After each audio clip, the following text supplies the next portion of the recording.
Good afternoon, everybody. Welcome to our all-college meeting for November. Hopefully people have lunches. Not everybody does that. Anyway, it's nice to see you here. It's a pretty good showing. Thanks for coming. We've got a pretty full agenda today.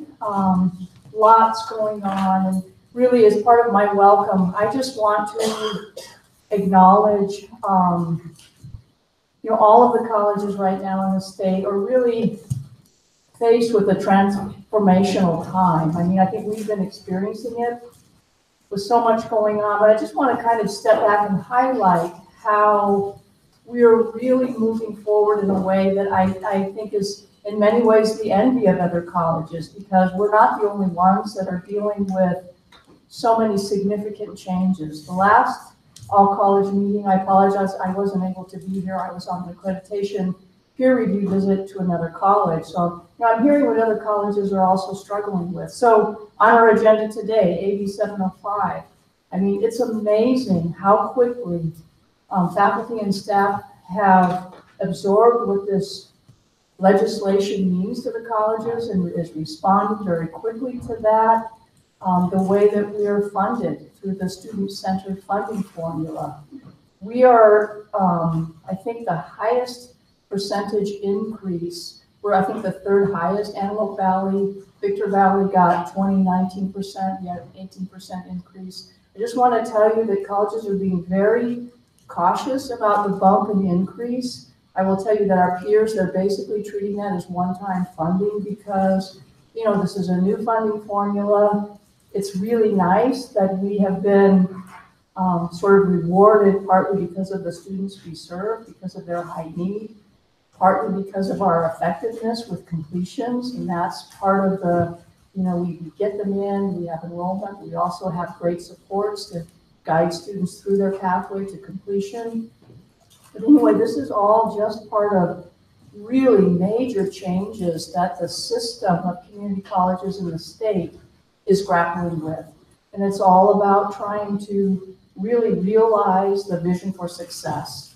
And I have to tell you, I'm very proud to see that the way Barstow Community College is addressing that has to do with the student focus. It's students first, what's best for students.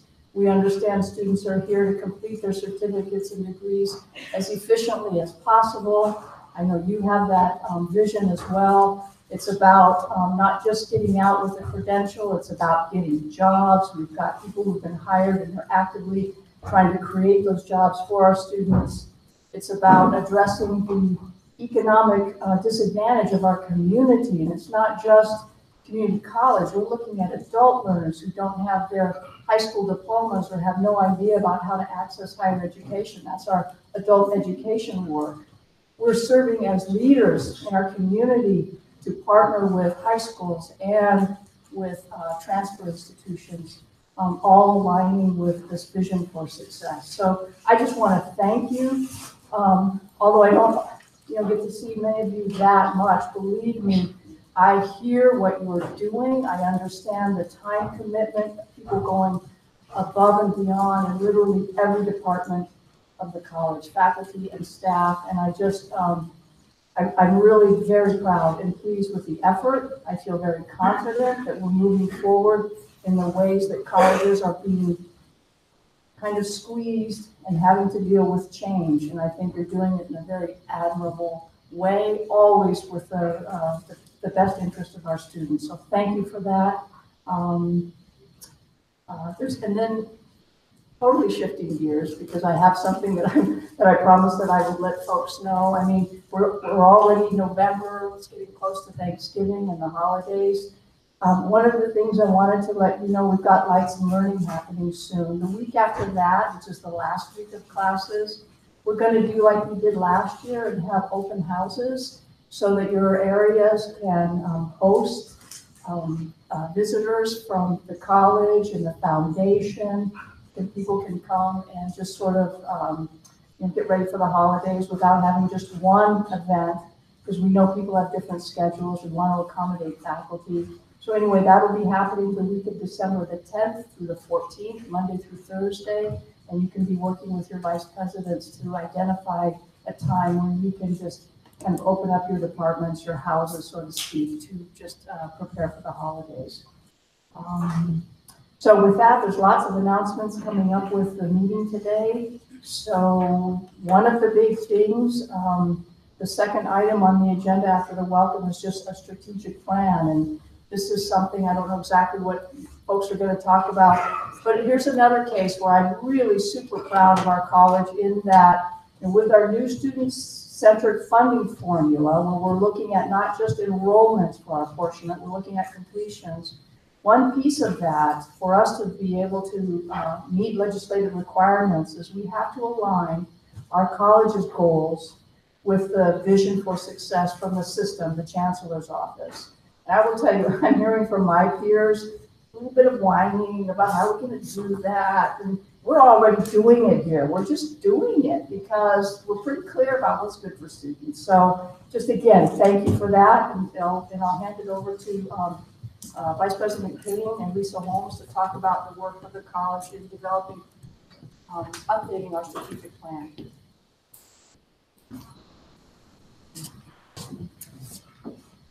So before we actually launch into the presentation that we have for you, is there anybody here who has not seen via email a copy of the strategic plan?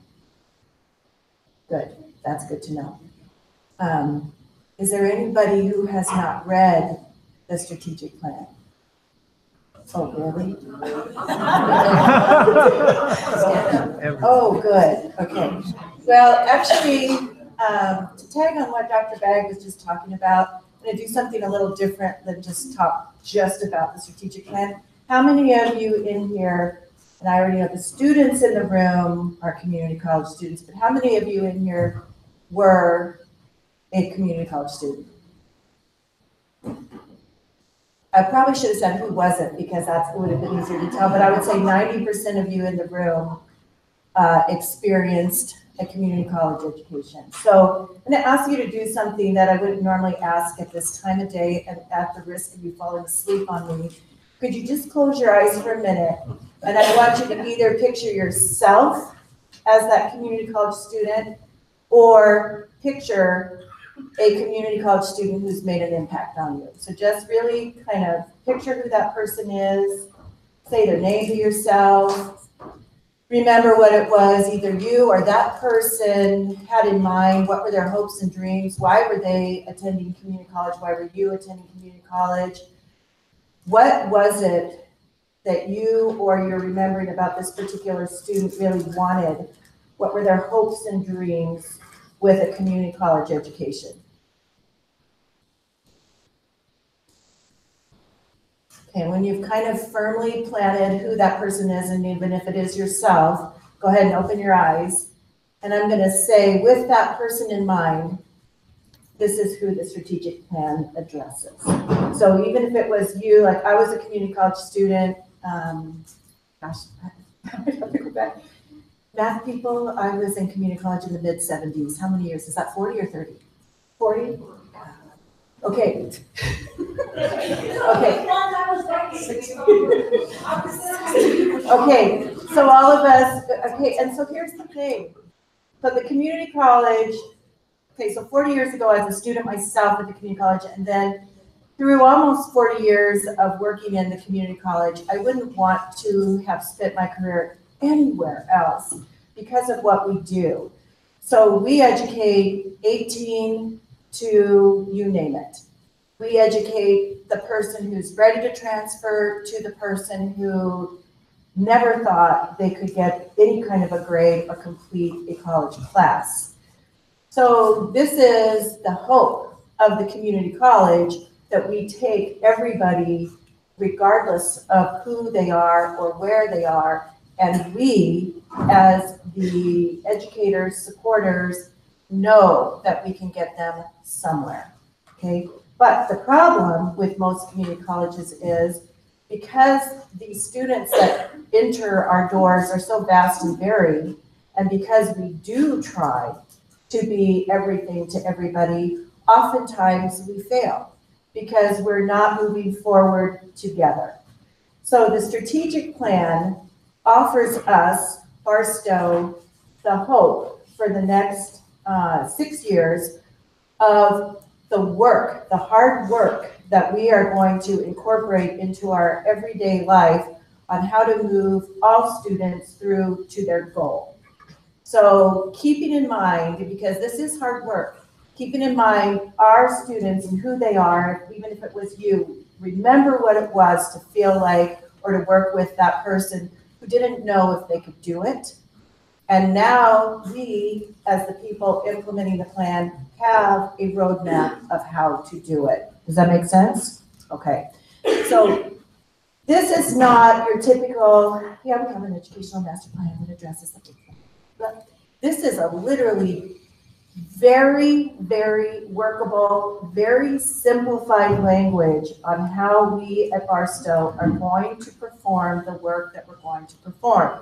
It doesn't tell us every single A, B, C, D to Z, but it does give us the framework that we can then all be very creative and innovative in, coming from wherever we are, whatever we do at the college. From the college president through every single job, we each have a role in student success.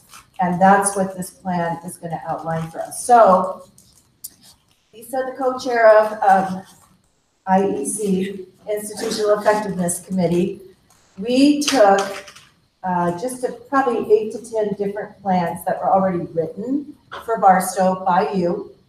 We took the president's goals, we took the board goals, we took the chancellor's office vision for success and the goals, and we did a complete mashup. Who knows what that means? The students do, right? Usually that has to do with music, but we did a mashup of all of your work and combined it into this strategic plan. So we'll go to the next slide, please. Thank you. There's 4 strategic priorities, and you tell me what. 4 strategic priorities that should be easy for all of us to remember. And the first one is innovate to achieve equitable student success. The first priority very much speaks to guided pathways, moving students towards completion, whatever that completion is for them. It might be 9 CTE units, it might be a certificate, it might be a transfer degree, it might be a local degree, but whatever it is, it moves them through efficiently with a lot of support. So the commitment is to focus relentlessly on students' end goals with keeping the student in mind. And then there's intentions underneath that priority with actually some spelled out ways to meet the intentions. So objectives to meet the goals kind of thing. Do you have questions on strategic priority number 1?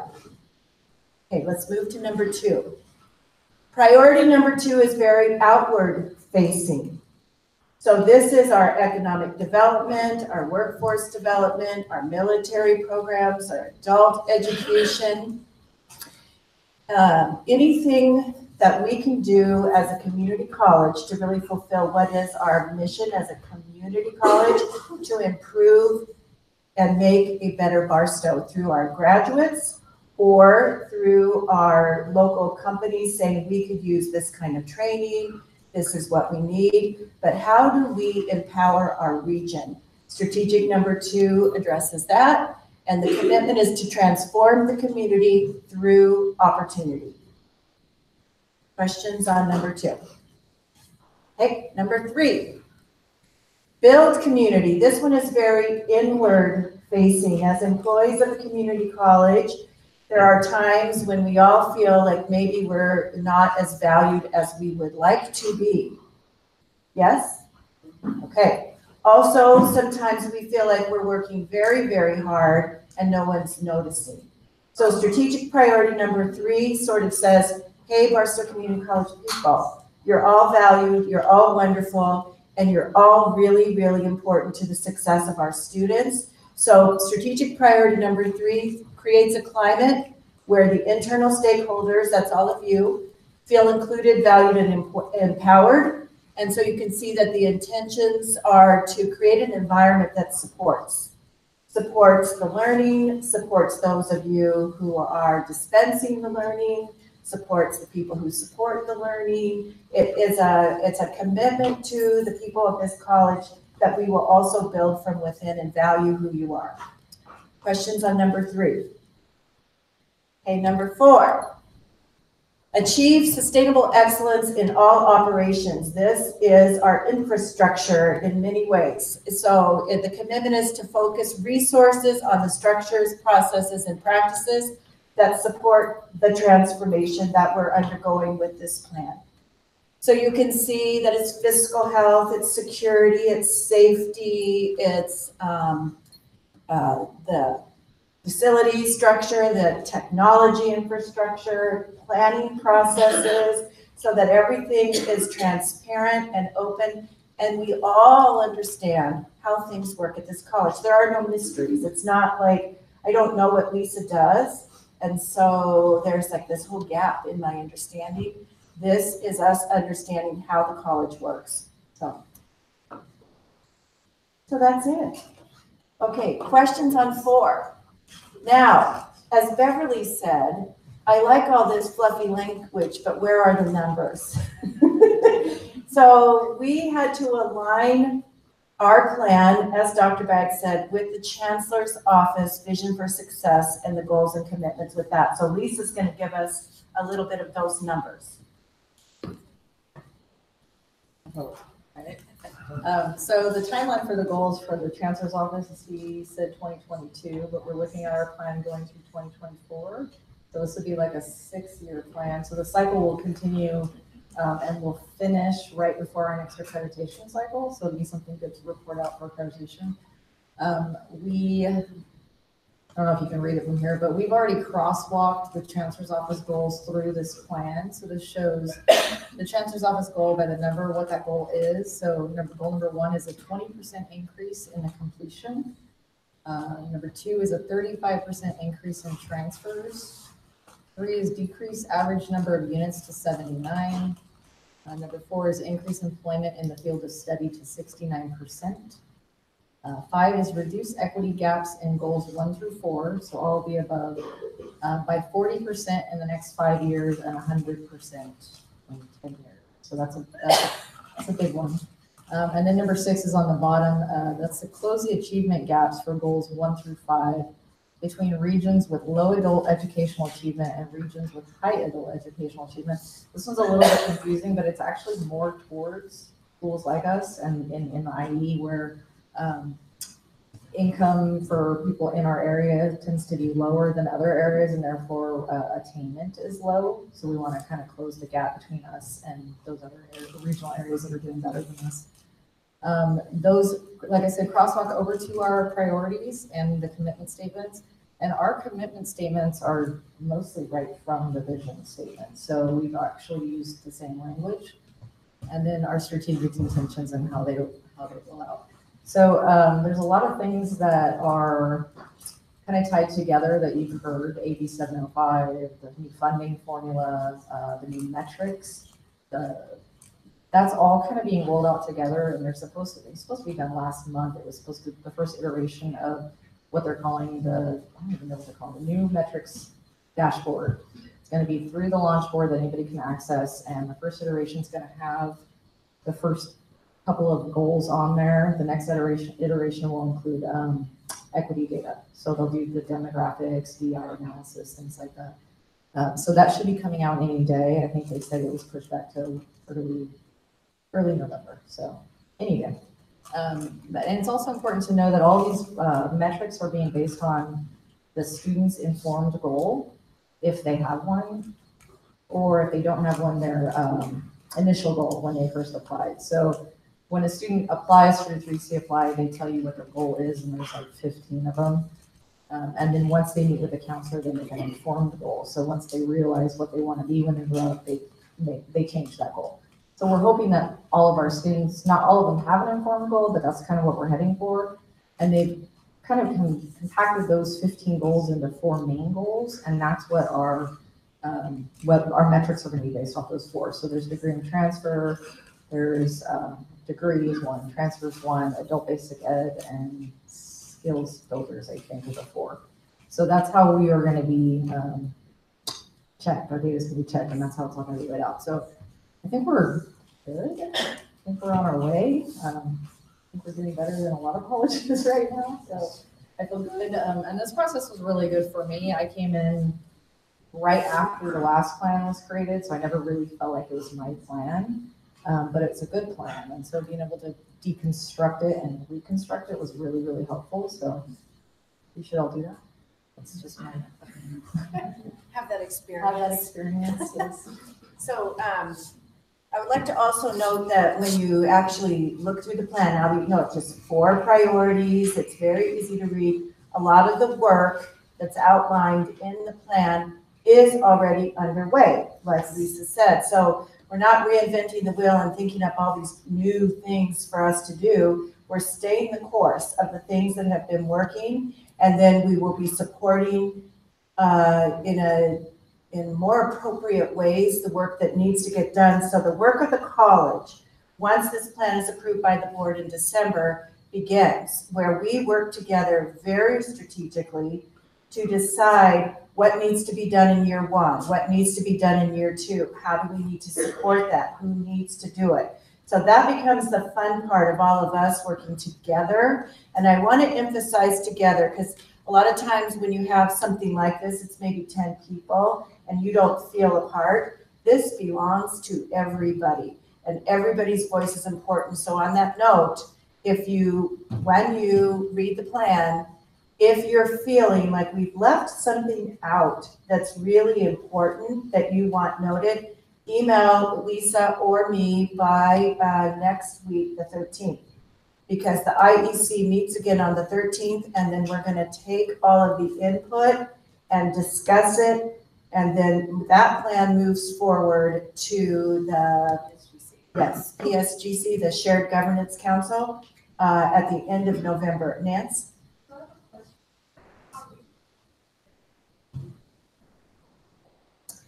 Our plan goes to 2024. The Chancellor's Office wants the goals met by 2022.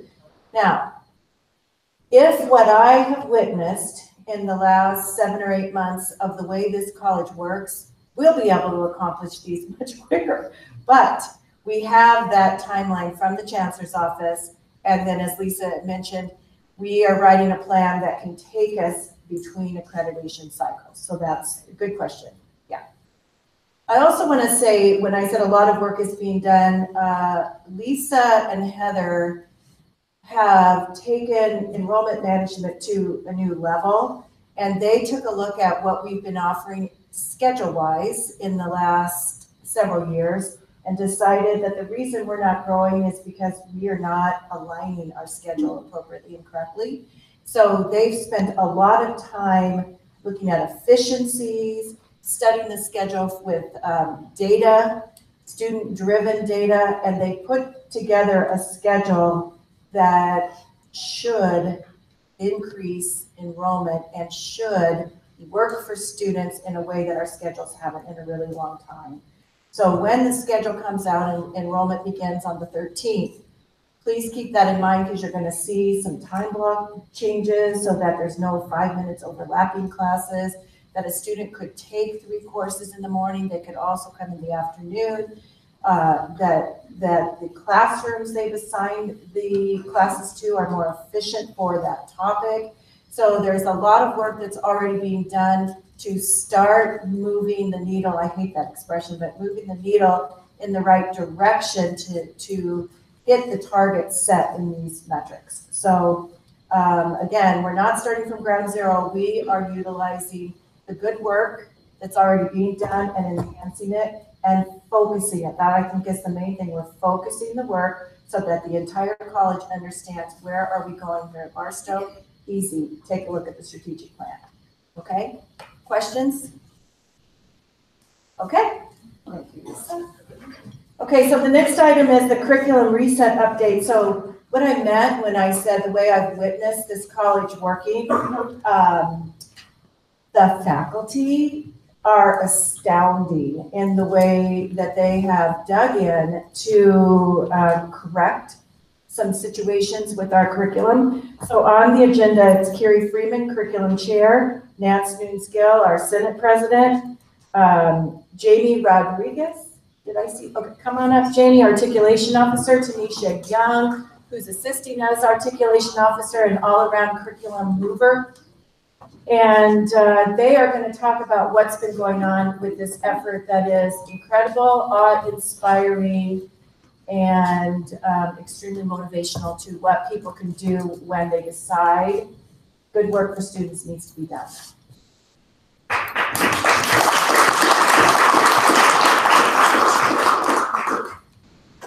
So just in case anybody was unaware, we're currently going through what I am calling the Great Curriculum Crisis of 2018.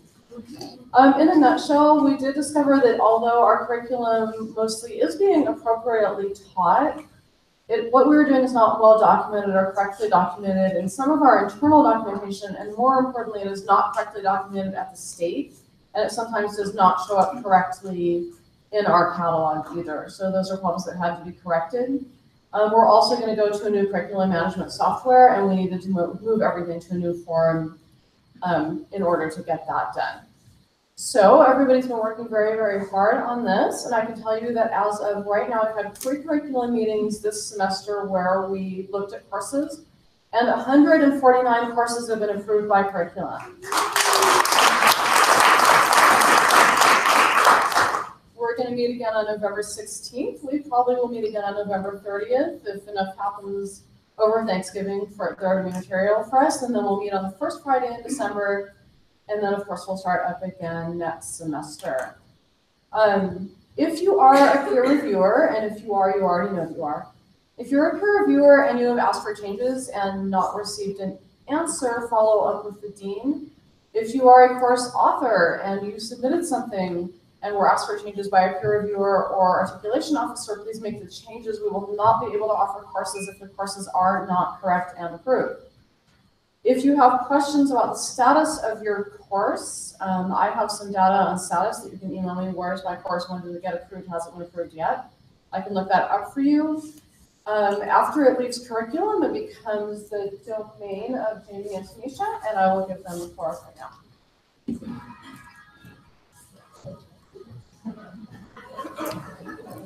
So I have been submitting courses to CID. I did receive a notification that a couple of courses were approved, and after, which is ADJ 315. So that's positive moving forward. And as soon as we have, after the next board meeting, I'll continue to submit for CID, and then I'm also getting the curricular summary changes, which is due by December for my portion of articulation, which goes through CSU and UC. And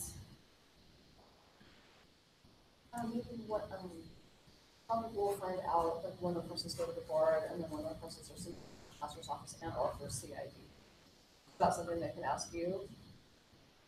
yes, there's so many pieces connected. I mean, you can ask me at any time. I'm going to do the looking that I need to do.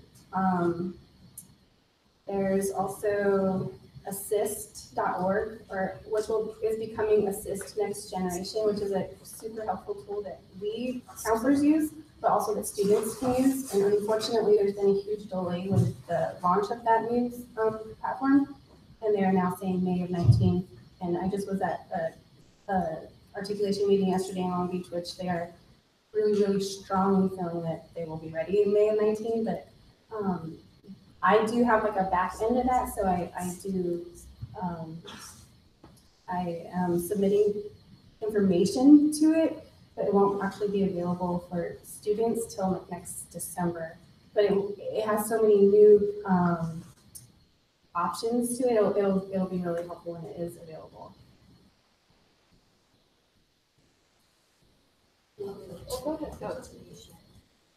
Hello, everyone. Okay. So, for our courses, in terms of after Jamie and I get them, we kind of are like the peer evaluators after the peer reviewers. And then I submit them to consent agenda for our curriculum committee meetings. which point then they're uploaded for our Board of Trustees meeting. We have 120 courses being uploaded for this November meeting, so we're definitely making a lot of progress. We're over the halfway hump. And then after that process, we'll start submitting to that COPI, that Chancellor's Office Curriculum Inventory. So if you do have any questions about what is up there or courses that you're making changes to, you can definitely reach out. I can provide that information for you. And I think that's it. We're happily working together and feeling the progress finally. So it's a good thing.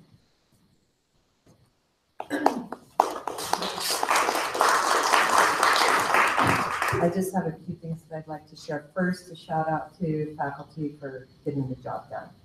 It's been a road that was semester.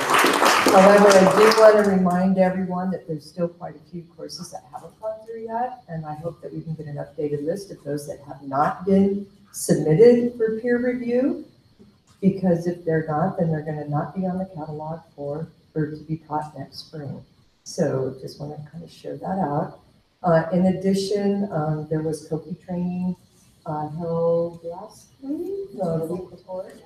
So, you know, COPI, it's the Chancellor's Office. That's where they store all the curriculum that we do all the hard work for. So there was a lot of training that went on. There were a lot of people that got trained, because now they're starting to upload all that information into the Chancellor's Office for our curriculum inventory. The other thing that I wanted to mention was faculty. We are having a retreat in January. It will be the 25th and the 26th. Part of our retreat, and it will be held here in Barstow. It will be held here at the campus. The logistics and all of that will be sent out later on, but I just kind of want to put it out there so that please watch your calendars.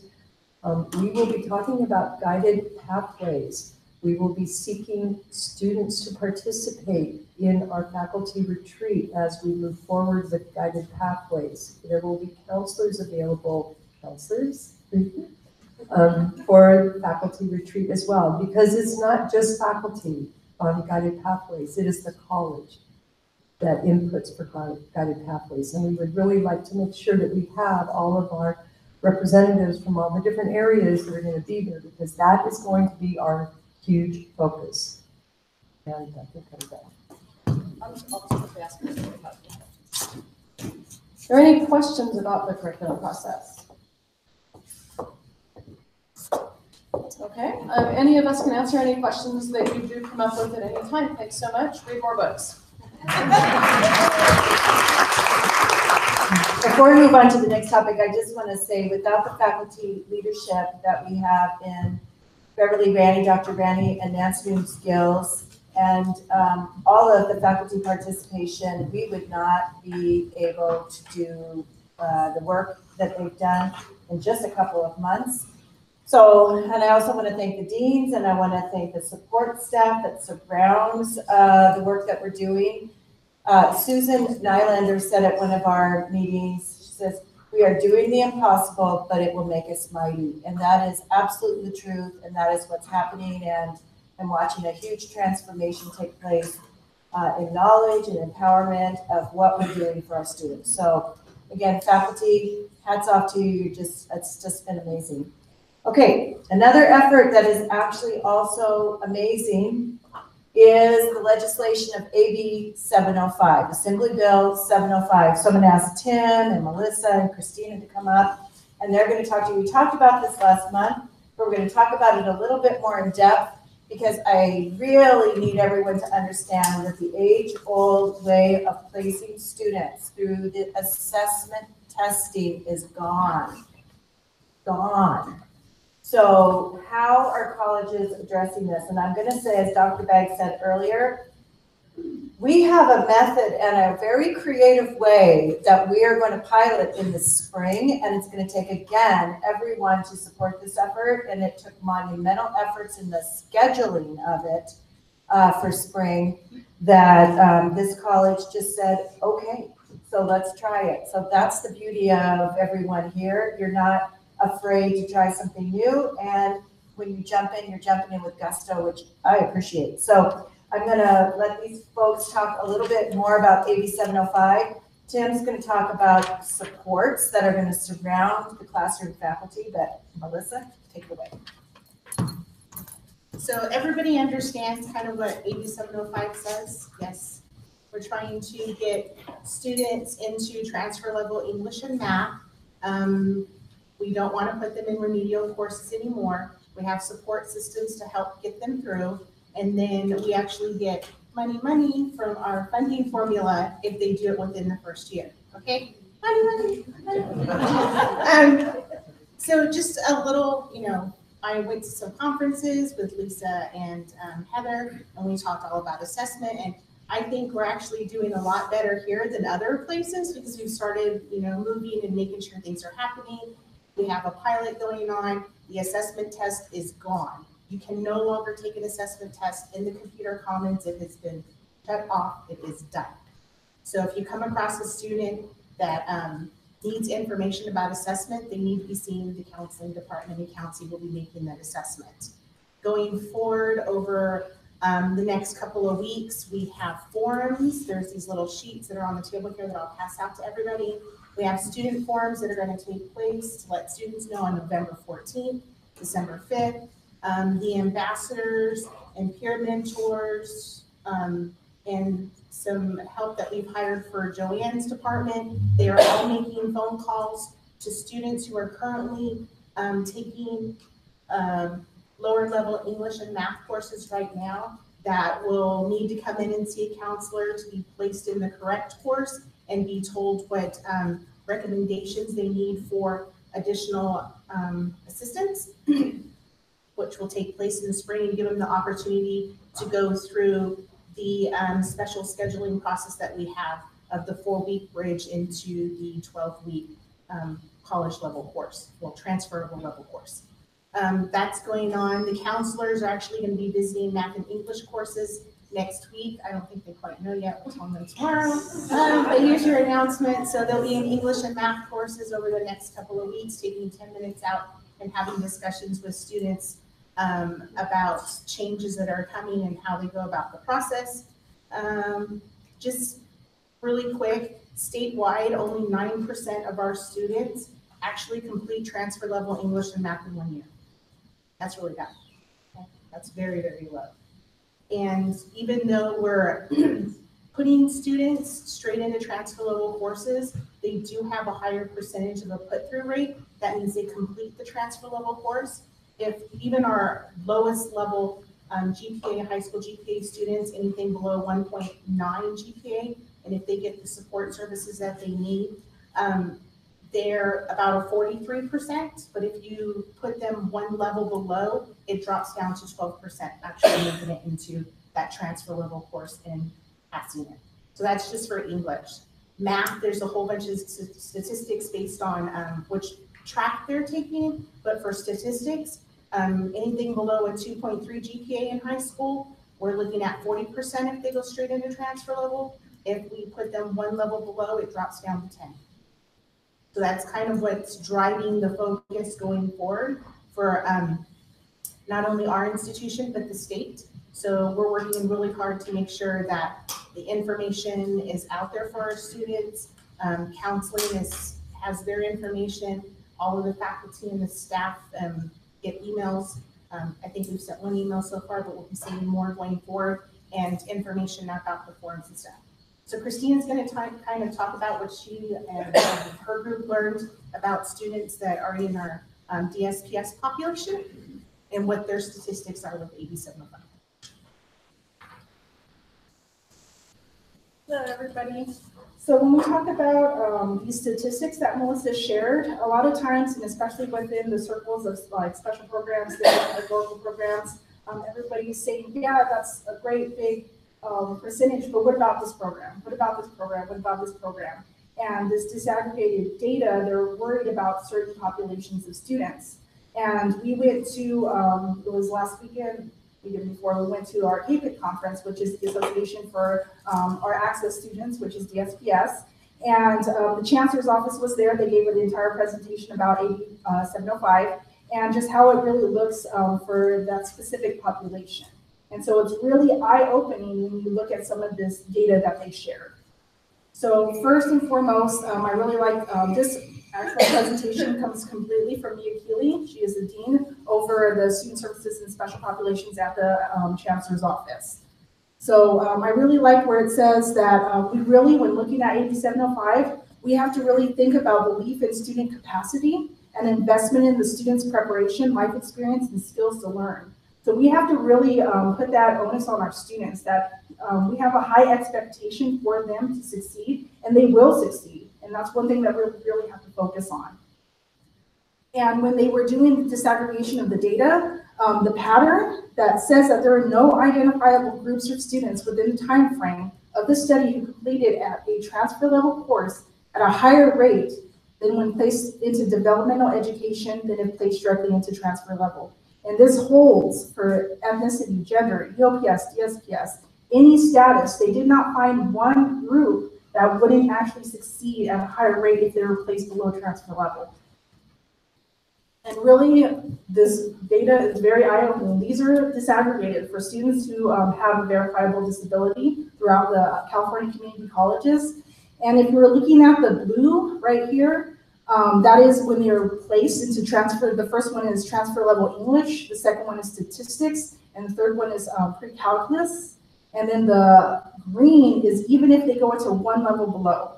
So if you look at the statistics here, it goes from 17% from even one level below up to the 43, 6% up to the 50%, 13% up to the 35%. And so we're going to see that throughout all of these. So this is specifically for English. And look at the percentages as they go up, the 1743, 2858, 5277. And then we have other data that shows this one's statistics. And you can see, again, the blue is so much higher than the green, whereas if they weren't placed into transfer level. And then if we go, this one is actually based by GPA. So if we're looking at the very first one, so this is success rates placed directly into transfer level or starting one level below. In the very first one, we're looking at a below 1.9 GPA. And if you look from here, the 17% all the way to the 43%. And even as their GPA increases, that percentage actually increases as well. So even those below a 1.9 GPA have a 17% if they are in transfer level, one level below, and then it goes up to the 43% if they're actually placed in transfer level. That is a huge jump. You really have to look at those numbers. So when we're thinking, oh, what about certain populations? What about this? What about that? Look at these numbers. If you put a student into transfer level, give them high levels of support, then they will succeed at a higher level. Other things that I wanted to talk about, Mia Keeley also said that when looking at the data, sometimes like the 50% or 43%, those aren't the greatest numbers even for success rates. We understand that that's not the highest success rate, but look at the numbers before. Look at the numbers before. And how much more can we do with really looking at our support that we can give to students within the classroom. So after this presentation, we were really thinking about, before within our office, we were looking at, well, what are we going to do with our special education courses? Maybe we can find a way to teach them in a different way. Maybe we can find a way to stack them in a different way. We can, that was our conversation before we got this data. But after we got this data, we said, that's not going to happen. We're putting them in the transfer level, and we're offering a high level of support because we want our numbers to be able to go up. We want to have the best possibility of our students being able to succeed. Because we know right now in ACSK, we don't have a very good completion rate where they start in ACSK and then they go all the way to transfer level. It's very, very low. And so we're hoping that when we take away our ACSK courses, that we can offer a high level of support within the classroom. We have a teaching assistant, Mariana Rolla. She does an excellent job within our ACSK courses, and she is actually going to be within the courses. So all of the students who needed those courses or were enrolled in those courses, she will be actually going into the classroom and assisting students in their math and in their English as an accommodation so that we can have that high level of support and a better percentage and a better chance and possibility of those students getting through. So that's what we're looking at doing for our special population of access.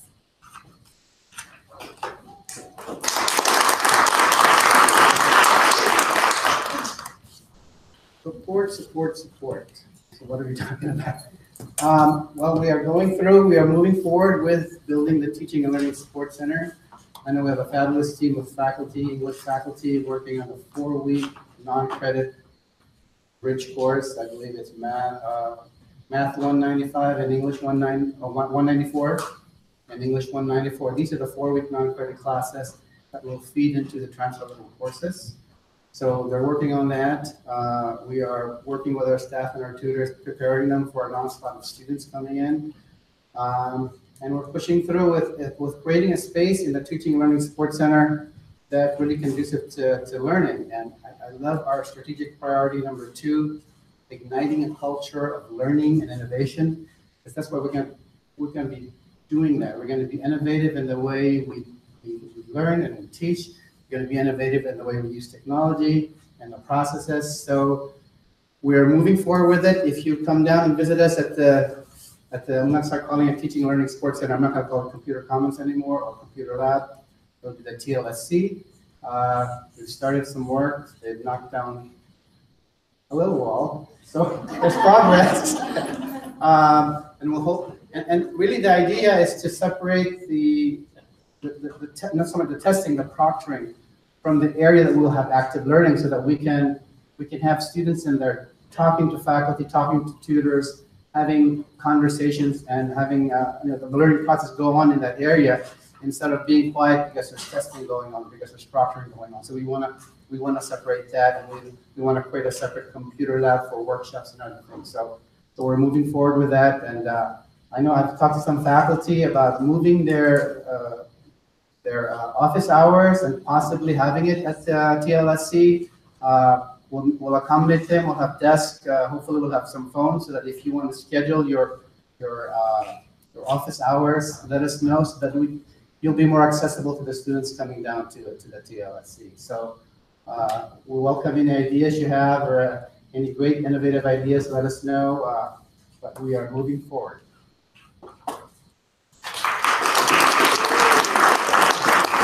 Do you have any questions about the TLSC or AB 705 at this moment? Okay, I want to just, because Rudy's sitting right here, are there any English folks here too? In addition to the great curriculum reset of 2018, our English and our math are also working fast and furiously on this creative scheduling pattern. So designing a 4-week bridge course that moves into a 12-week part of term, that's a college level. So they're being really flexible and creative with that, and I really appreciate that work. I also want to say Jill Murphy sitting in the back, and ESL is a huge component of AB 705. ESL just has longer to understandably move students through to college level, but Jill has been working diligently on an entire framework for the ESL students so that they are going to be well prepared to move into college level courses. And it's one of the most creative, well thought plans that I've seen for any ESL program. And so I really want to shout out to Jill for that. Good work is happening everywhere at Barstow. And I mean, I'm looking around at all of you and I can start saying everybody's name and who's doing something. I won't do that in the interest of time, but I do want you to know from the strategic plan to AB 705 to the curriculum reset that I hope the messages come out that everybody matters. Everybody at the college who's an employee matters. Every student matters. We will not leave anyone behind. We are now designing even beyond the creative scheduling pattern to move students through to what do we do if we've provided the support that Tim is knocking himself out to make sure we can provide. He's even gone to Fort Irwin. How can we also mimic this at Fort Irwin for our Fort Irwin students? So there's a lot of good thought going on. How do we then, once we've done all of this, if there's still someone who is not succeeding, what do we do next? So we're already thinking a year in advance of how do we capture what they call the highly unlikely to succeed. I'm just going to say that with what we're building, with the instructors teaching the way they're going to teach, with the supports that are being provided, I don't anticipate a lot of unlikely to succeed, but we will not leave anyone behind. Everyone matters. So that's the overall message of everything actually that you've heard today. So any questions on this before we go to announcements? Okay, then I think our first announcement is coming from Michelle Bond.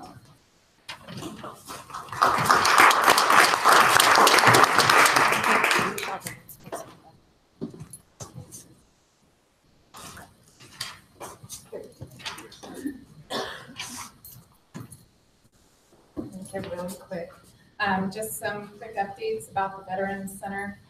First of all, Veterans Services is now under special programs.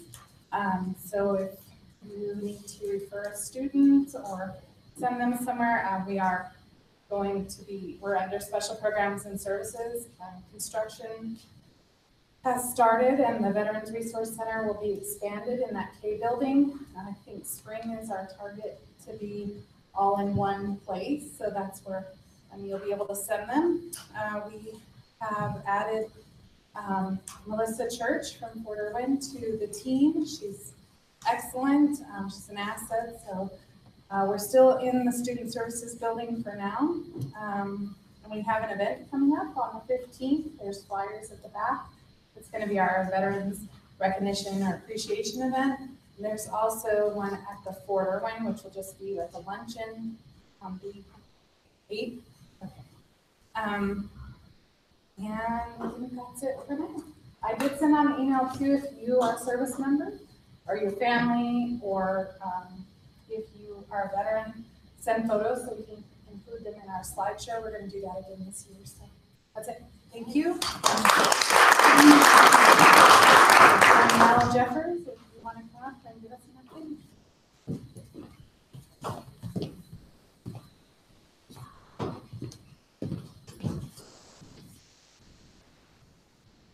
Hi everyone, I just want to take a brief minute to talk about the CTE Open House and Car Show we are having on November 17th. This is a joint adventure with Excelsior and it's going to be from 10 to 2. It is free and open to the public and we are trying to showcase all of our vocational programs at CTE. All vehicles are welcome, so if you have a motorcycle, an off-road vehicle, a hot rod, registration is free and we hope you bring your vehicle out. We have 15 to 20 vendors coming to showcase and sell their products. CTE Club will be doing a barbecue to raise scholarship funds. Excelsior has a huge raffle with really amazing prizes. And we also have arts and crafts for the kids all day. There's going to be a lot of fun things going on. If you need flyers, we encourage you to pass them out to your students. Or if you're interested in buying a t-shirt, please let me know. And I just want to thank everyone for your support and hope to see you on November 17th.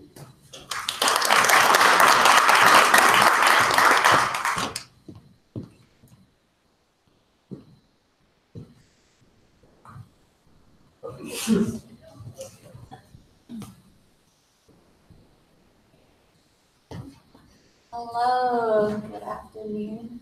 So ASG's report today, we kind of want to elaborate what Dr. Bag mentioned earlier, the Lights in Learning. For that, it's an honor for ASG to be a part of it. Lights in Learning will be on December 4th from 4 p.m. to 7 p.m. in the gymnasium. And I'd like to pass it over to Fabian to elaborate what ASG and Lights in Learning will be about. Hello, so I'm just going to talk about, so the Lights in Learning is the whole Barstow Community College coming together for the students who are going to be raising scholarship money. So ASG, we have been tasked with, we're going to be holding the photo booth. We're trying to find an Elsa and what's the yellow dress one? Belle? We're trying to find that one. We're going to be, we'll have a photo booth for the, for the kids. And then, there's going to be food. And what we really want everyone to go, invite the community, see what Barstow has to offer. Thank you.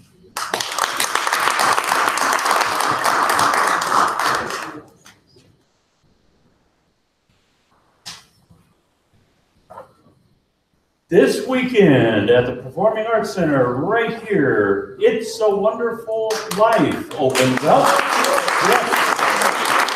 Directed by Amy Ross, put on by the Theater Arts Department and the Callboard Club. It's a Wonderful Life is a 1950 movie starring James Stewart, Barrymore, and it's a wonderful show. If your parents didn't force you to watch it when you were a kid, come and see it. It's an amazing show. The ticket prices are right, $14, $12, and $10. So come this weekend. If you can't make it this weekend, come the next weekend. And if you're busy then come and see the Popovich Comedy Pet Theater. The Popovich Comedy Pet Theater is it's a Las Vegas act. They have a residency theater inside the Hard Rock Cafe, and they're doing a renovation. So they're taking all the animals on tour, and we're fortunate enough to be one of the stops. So on November 25, it's a Sunday, 7 o'clock at night, the Popovich Comedy Theater. We have posters hung out there. You may notice a little QR code in the corner. So use your smartphone and it'll take you right to where you can get tickets. Then the next weekend, we have the Noels coming. The Noels will be here on Saturday, December 1, and they're kicking off the Christmas season with great Christmas songs in the style of the Supremes.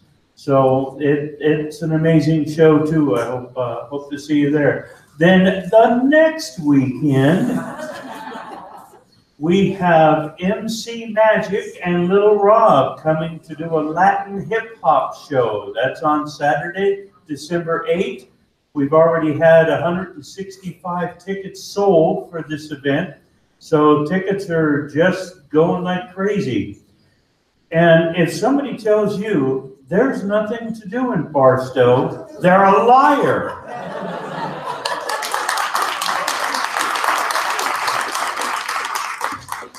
Okay, just one other announcement about the fall 2018 Student Art Show. It begins on November 14th at 5:30 p.m. We want to invite everyone. There's going to be light refreshments served. It'll be in the lobby of the Learning Resource Center. So everyone's invited to come to that. All of our art students have been working hard on their projects, and it's always wonderful to see them do that. We've also started the basketball season. The women and the men basketball teams played last weekend, and we've got a schedule that's on the website, so please check that out. We've got schedules and announcements back on the table, so if you'll look at that, we'd appreciate it. Thank you.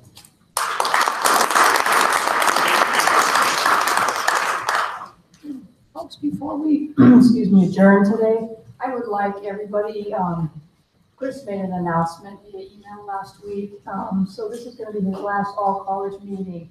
If you can all please join me in thanking Chris for his service and listening well.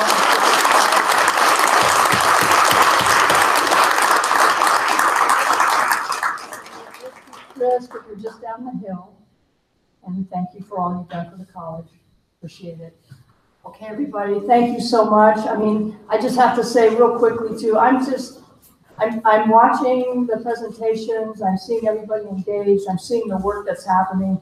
And truly, I think sometimes up in the high desert, it feels like we're insulated a little bit. And I just want to share that, you're just doing wonderful work. And, we're just marching ahead of the pack, literally, and you don't even realize it. You're just doing the good work. And we're behind you, the administration. We want to support you in every way because, this is just, I can't even believe it because my experience in the past, some of these efforts take years and years, and people don't move on the dime like this college is doing. You're amazing.